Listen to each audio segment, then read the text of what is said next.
belangrijkste nieuws uit Curaçao in het Nederland. Access Journaal, vers van de pers.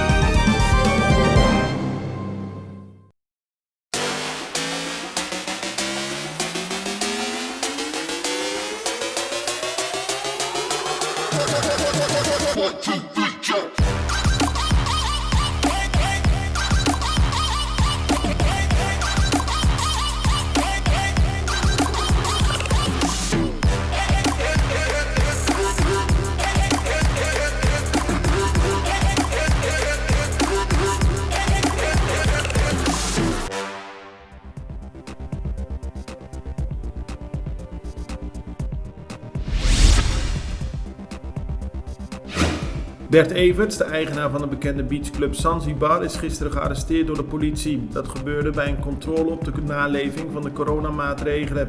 Er was veel mis bij Zanzibar. Zo hielden mensen geen sociale afstand, stonden mensen te dicht bij elkaar en droegen merendeel van het personeel geen mondkapje. Toen de controleurs hiervoor een boete wilden geven, ontstond er een ruzie met Everts. Volgens de politie liet hij zich onbeschoft uit tegen de politie en uiteindelijk is hij gearresteerd en meegenomen.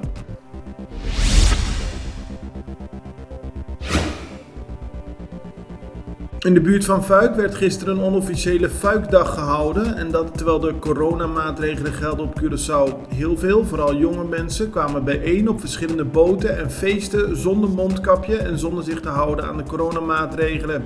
De autoriteiten stelden dat het om te veel mensen ging om in te grijpen. Het is wel opmerkelijk dat iedereen zich nu aan de maatregelen wil houden, maar de feestvierders daar lak aan leken te hebben.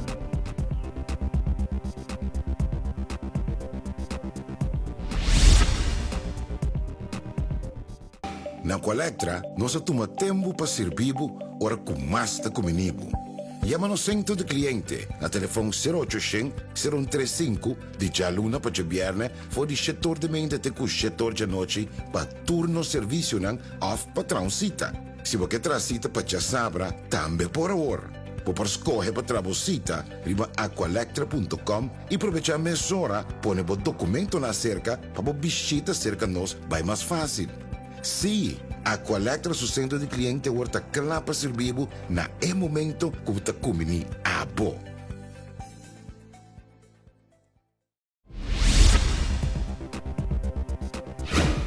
Ook opmerkelijk nieuws over medisch personeel dat uit Nederland is gekomen om het CMC te helpen dat nu kampt onder een personeelstekort. Volgens de Extra heeft de politie dit weekend op zaterdag en zondag moeten ingrijpen omdat het medisch personeel na werktijd aan het feestvieren was zonder zich te houden aan de coronamaatregelen. Dus dat betekent dicht op elkaar en geen mondkapje.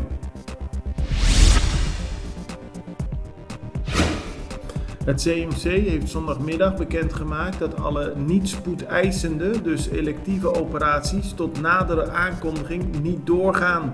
Dat is een gevolg van ernstig personeelstekort.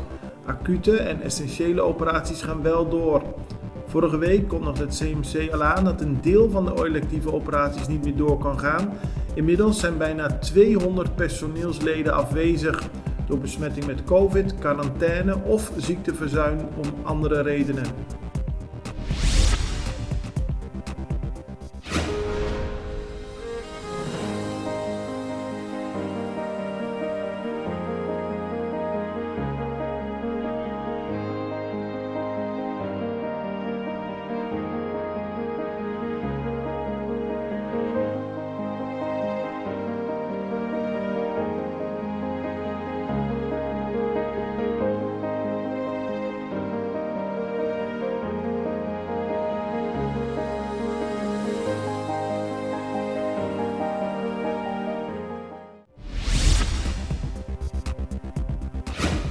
Ook dit weekend is het aantal coronabesmettingen gestegen. Er zijn meer dan 6.700 testen gedaan en op zaterdag en zondag bij elkaar zijn er 1715 mensen positief getest. In 140 gevallen ging het om zogenaamde geïmporteerde besmettingen. Op dit moment liggen 26 coronapatiënten in het CMC, 7 mensen liggen op de intensive care.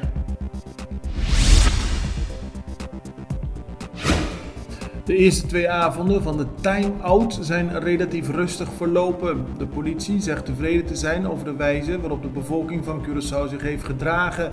Sinds vrijdag is er een time-out en moet iedereen om 10 uur thuis zijn. Er was veel controle op straat, maar er zijn weinig incidenten gemeld, aldus de politie. Sinds vorige week kunnen mensen op Curaçao zelf testen kopen. Daarmee kunnen mensen kijken of ze positief zijn op COVID, ja of nee. Er zijn verschillende types zelftesten in de apothekers en de prijsverschillen zijn best groot. De meeste apothekers hanteren een prijs van 10 gulden per test, maar er zijn ook apothekers die vragen 20 gulden voor een medische zelftest. Het belangrijkste nieuws uit Curaçao in het Nederland. Access Journaal, vers van de pers.